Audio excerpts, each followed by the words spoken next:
Boycott boycott boycott boycott, फलों का boycott. और सब्जियां भी तो बड़ी महंगी हो गई। कुछ अर्सा पहले मैं, मेरे ख्याल से 5 रुपए किलो का आलू भी लिया है मैंने। बॉयकॉट बॉयकॉट बॉयकॉट, 40 रुपए का हो गया। बॉयकॉट, आलू का भी बॉयकॉट, सब्जी का भी बॉयकॉट, बॉयकॉट बॉयकॉट।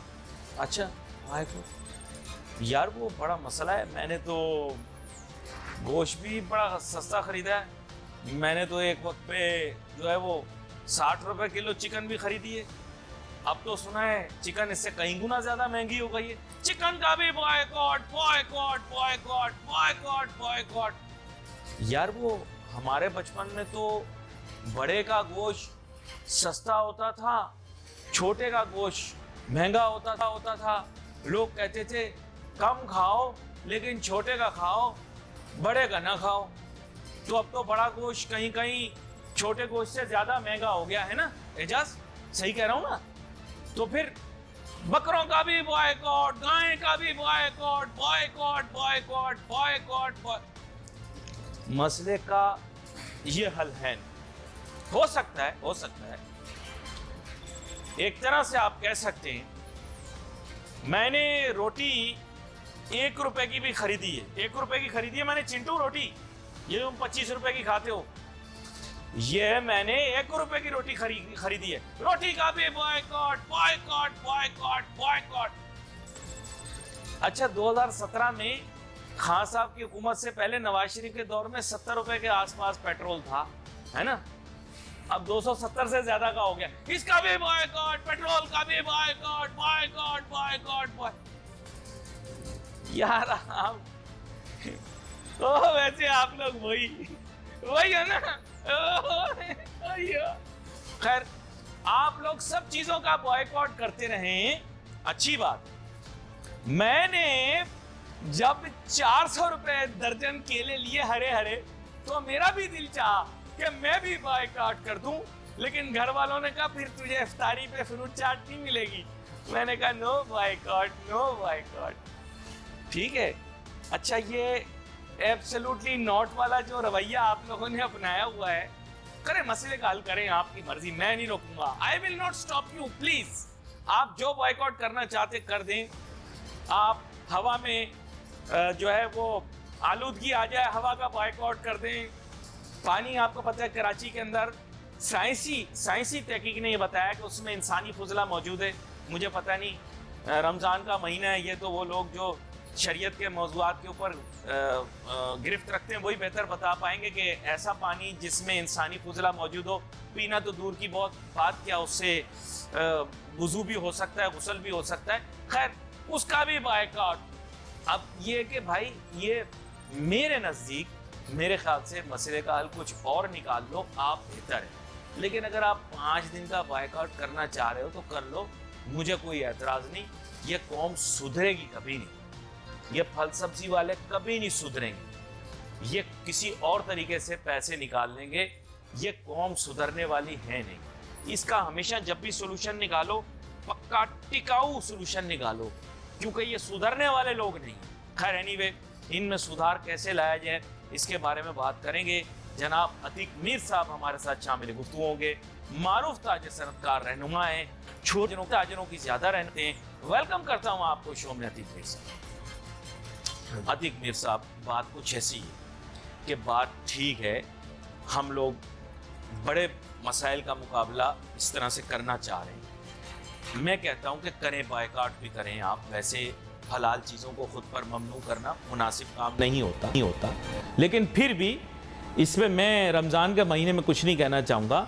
मैं आपसे ये पूछना चाहूँगा कि आप ये बताइए कि क्या इस मसले का कोई अल्टरनेटिव परमानेंट हल निकल सकता है, और अगर निकल सकता है तो आपके जहन में क्या है? जी अतीक साहब। देखिए, बहुत एक जाहिर सी बात है, इसका जो अल्टरनेट है या इसका जो मुस्तकिल सद्देबाब है, जब भी कानून अपनी जिम्मेदारी पूरी नहीं करता और वो माफियाज के साथ मिल जाता है, तो अवाम के पास 2 ही रास्ते रह जाते हैं, जो या तो वो अपनी इस्तात में रहते हुए वो उसकी ख़रीदारी करे या फिर ना करे। जिस तरह ये बॉयकॉट की बात हुई, दुनिया भर में ये उस वक्त होता है जब ना वो माफिया कानून के काबू में आता है, ना ही कोई अखलाकी जवाज़ होता है कि वो कीमतें बढ़ाए।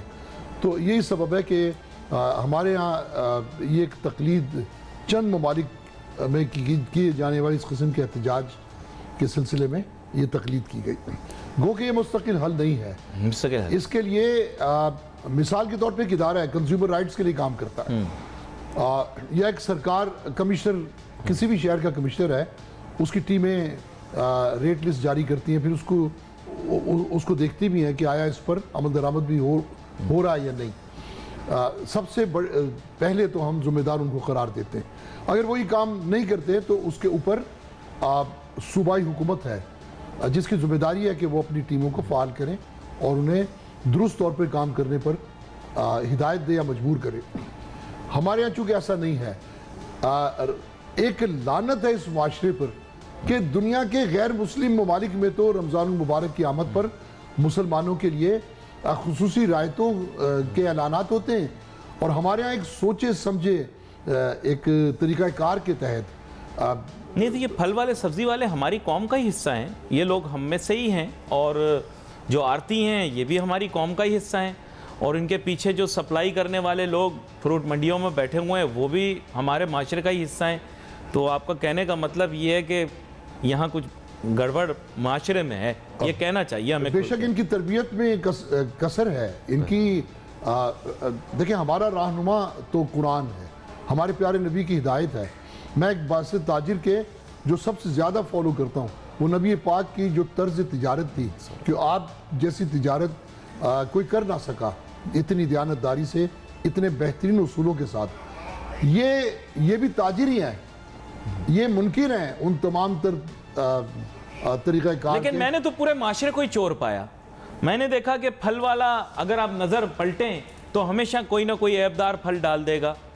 मैंने देखा कि मैकेनिक भी अपना काम आधा अधूरा करेगा, तरखान भी अपना काम आधा अधूरा करेगा, वो मजदूर या मिस्त्री जो आपके घर में काम कर रहा है वो भी तनासुब में गड़बड़ करेगा, हर शख्स चोरी करेगा।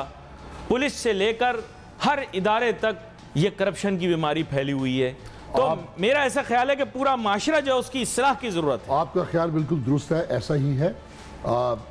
आपके साथ जितने भी इससे कबल हमने महंगाई पे प्रोग्राम किए हैं, और मेरा ख्याल हर साल रमज़ान में भी आप मौका देते हैं बात करने का, तो हम गए साल से ज़्यादा एक बुरी हालत में पहुंच जाते। आज हम पाकिस्तान की 75 साल तारीख की महंगे तरीन रमज़ान मुबारक पर बात कर रहे हैं। जी जी जी, कि जिसमें मिन हैसुल कौम बदकिस्मती है, हम लोग इखलाकी एतबार से तबाह हो चुके हैं। हमें कौन समझाएगा? देखें, वही बात हर पेशे में हमें ये कहना चाहिए, सिर्फ फल फ्रूट वाला नहीं बल्कि हर पेशे में ही आमेजिश इसकी हो गई है। बिल्कुल हर पेशे में, यहाँ तक कि मैं तो एक चंद एक हवाला नहीं दूंगा कि कलाम पाक के नुस्खा जात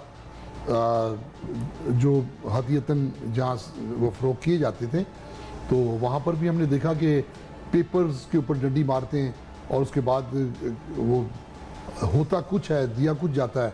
तो ये इतनी सफाकियत तक चला जाना, इस हद तक बुराई तक चला जाना, तो इसके बाद क्या चीज़ रह जाती है? देखें, हमेशा एक बात हमने कही, मैं बल्कि दोहराए देता हूँ, आपकी पिछले एक प्रोग्राम में मैंने बात की थी कि हम उस जगह पहुँच चुके हैं कि ये अगर आप गौर करें, हम हालत अज़ाब में हैं। अल्लाह हमसे राज़ी नहीं है जिस तरह की हालात पाकिस्तान में है, जिस तरह की मौसमी तग़य्युरात भी हमें झटके दे रहे हैं। तो हम हालत है, उसके बावजूद ये एक अहम तरीन अजीम बाबरकत महीने में भी हम लोग बाज नहीं आते। तो अब ये माशरा ये रिपेयरेबल नहीं है, ये रिवोनेट नहीं किया जा सकता, ये डिमोलिश होगा, और डिमोलिश या तो इसको रब करेगा या कानून करेगा, या कोई ऐसा हुक्मरान आ गया जो अलाउद्दीन खिलजी की तर्ज पे महंगाई मुसल्लत करने वाले या चोरों के खिलाफ वो सख्त तरीन कार्रवाई करे। मैं ये समझता हूँ कि हम हकीकतन अब तबलीग के मरहले से आगे जा चुके हैं। अब इन बड़ी सख्त बात की है आपने, बड़ी सख्त बात की है ये। मतलब एक मैं बात कर रहा हूँ, नहीं गुफ्तगू आप जारी रखें, रुके नहीं सर। जो काम हो रहा है इस मुल्क के अंदर आपने उसकी निशानदेही देखिए, कर दी मैं है। आपको किसी भी ऐप के बारे में कितनी दफा जुबानी कह सकता हूँ, मैं हवाले दे सकता हूँ, और आप समझते ऐप पे कितनी चादरें डाली जाएं ये भी कहा जा और सकता है उसके बाद भी आप बाज ना आए तो फिर आपकी सजा बनती है। मुआशरा चूंकि इस वक्त इस चीज से, इस खौफ से निकल चुका है कि उसे कोई सजा दे सकता है। मुआशरा ये समझता है कि हर जुर्म का कुछ पेमेंट करनी है उसको, कुछ उसका जुर्माना देना है। आप देखिए, कई लोग हैं वो गलत पार्किंग भी करते हैं, सिग्नल भी तोड़ते हैं, उन्हें पता है कि अगर कोई रोक लेगा तो एक 100-200 रुपए 300 रुपए दे के वो जान छुड़ा लेगा। तो यही सबब है कि मैं आपसे बल्कि पूछता हूँ कि आप बताइए, ये तमाम तर खराबियाँ जबकि इज्तिमाई तौर पे पूरी कौम और खुसूसन मतवसत और निचले दर्जे के लोग इसे बर्दाश्त करने में मजबूर हैं, फिर इसका इलाज क्या हो, इसे कौन दुरुस्त करेगा? हर मुल्क में एक हुकूमत होती है, हर मुल्क में उसके मातहत इदारे होते हैं, अगर वो अपना काम ना करे तो फिर आवाम क्या करे? फैक्चुअली ये आपने बॉयकॉट की बात ये जो मॉब है वो अपनी बात तो मनवा, अगर डीसी भी आ जाए, डीसी कोशिश भी कर ले, प्राइस लिस्टें मनवा भी ले, अपने लोगों को खड़ा भी कर ले, तो कितनी देर वो मॉनिटर कर पाए? तो क्या महंगाई का हल बॉयकॉट से निकल आएगा? अच्छी बात है, एक पब्लिक मूवमेंट आपने क्रिएट की। खैर, अच्छी बात का लफ्ज़ मैं वापस इसलिए लेता हूँ क्योंकि मुझे किसी ने कभी बताया था किसी भी हलाल चीज़ को अपने ऊपर ममनू करना ये मुनासिब नहीं है, माशरती प्रेशर से भी। तो खैर, लेकिन ये है कि ये जो और लोग हैं बेहतर बता पाएंगे। मैं तो यही कहूँगा अतीक मीर साहब, बात यह है कि बायकॉट से महंगाई कम कर देंगे। तो मैंने तो शुरू में ही प्रोग्राम के आपको तमहीद में ही बता दिया कि हर चीज़ का बायकॉट कर देते हैं। जिंदा तो इंसान काफ़ी दिनों तक रह सकता है, मैंने सुना है डॉक्टरों ने बताया सिर्फ पानी के ऊपर 6-7 दिन तक इंसान हयात रह सकता है, तो फिर सब चीज़ों का बायकॉट कर देते हैं। वो अगले दिन मैंने देखा सोशल मीडिया पे कह रहे हैं अभी फल नहीं खाया हमने, कोई बात नहीं, हम जिंदा तो हैं।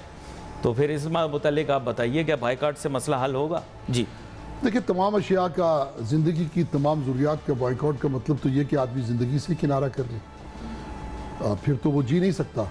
लेकिन ये मुमकिना इक़दामात में से एक है कि आदमी जब देखे कि कानून अपना काम नहीं करता तो फिर बॉयकॉट। देखें, आप हर आदमी, कितने लोग खरीद सकते हैं 400 रुपये दर्जन केला या एक 200 रुपये किलो तरबूज या खरबूजा? ये हर आदमी के बस की बात नहीं है। लोग, चूँकि एक कल्चर बन चुका है, रोज़ादार के जहन में एक चीज़ परवान, एक कि फ्रूट रखें ज़रूर, के फ्रूट होगा तो फ्रूट चाट। तो ये ठीक है, इंसान की आसाइशों में भी ये बात आती है और कुछ ये कि ज़रूरतों में भी आती है। फ्रूट चूँकि एक सेहत बख्श आइटम्स में से हैं, लेकिन हर आदमी चूँकि अफोर्ड नहीं कर सकता, तो बॉयकॉट तो वैसे भी हो जाता है। जब एक चीज़ महंगी होती है, आपकी रेंज में नहीं है, तो आप उसकी ख़रीदारी कम कर देते हैं। तो ये बग़ैर एलानिया भी बॉयकॉट होता है। लेकिन बाकायदा बॉयकॉट उन लोगों के लिए है, ये बात कहना कि जो ख़रीद सकते हैं। मैं देखा लोग 3-3 हज़ार रुपये का फ्रूट एक वक्त में खरीदते हैं, बिल्कुल खरीदते हैं, तो उन्हें कोई फ़र्क नहीं पड़ता। ऐसे लोगों के लिए कि आप गरीबों के लिए इतनी कुर्बानी दें कि आप भी कुछ दिन ना खरीदें, 3 दिन 4 दिन 5 दिन, हो सकता है इसके असरात मंडी पे पड़ें, क्योंकि एक गलत तौर पे ये तमाम ये सिलसिला एक फ़रोग पा गया है। ये एक मसनूई महंगाई है, ये एक माफिया के तहत ये सब कुछ हो रहा है। तो अवाम क्या करे? अवाम के पास इसके अलावा कोई चारा कार नहीं है। दुनिया में ऐसा होता है और तरक्की याफ्ता ममालिक में वो बॉयकॉट करते हैं। अब आप देखिए, पिछले अर्से दूध की कीमतें बढ़ी, कोई पूछने वाला नहीं है। दूध फरोशों ने ऐलान किया कि दूध भी 20 रुपये लीटर बढ़ा दिए, बढ़ गए। कोई एहतजाज भी इसलिए नहीं करता उनकी दुकानों पर कि वो किसको सुनाए, किसको पुकारे, किसको बुलाए, कौन सर। तो एक सिस्टम मुरतब कर लिया जाए ना तो बेहतर है। और दूसरी बात ये कि ये वफाकी या सूबाई सिस्टम ना बनाए, बल्कि ये जो इलाके का जो भी एक सिस्टम हो वो वहीं पे लागू हो, जहाँ कीमतों का बंदा जाकर चेकिंग करे और वहीं अपने ही महल्ले के लोग हों जो लोगों को कारोबार जो कर रहे हैं उनकी कारोबार के ऊपर निगाह रखें, मॉनिटरिंग करें। मेरा ऐसा ख्याल है कि ये इलाकाई होना चाहिए, ना कि ये कोई सूबाई मसला या कोई वफाकी मसला होना चाहिए। मेरे ख्याल से ये बहुत माइक्रो लेवल के ऊपर होना चाहिए, मेरा ऐसा ख्याल है। आगे आप जैसे बेहतर समझें। देखें, हम यकीनन एक ऐसे एकलव्य न्यूज इंडिया, अंतर्राष्ट्रीय खबरों का मंच।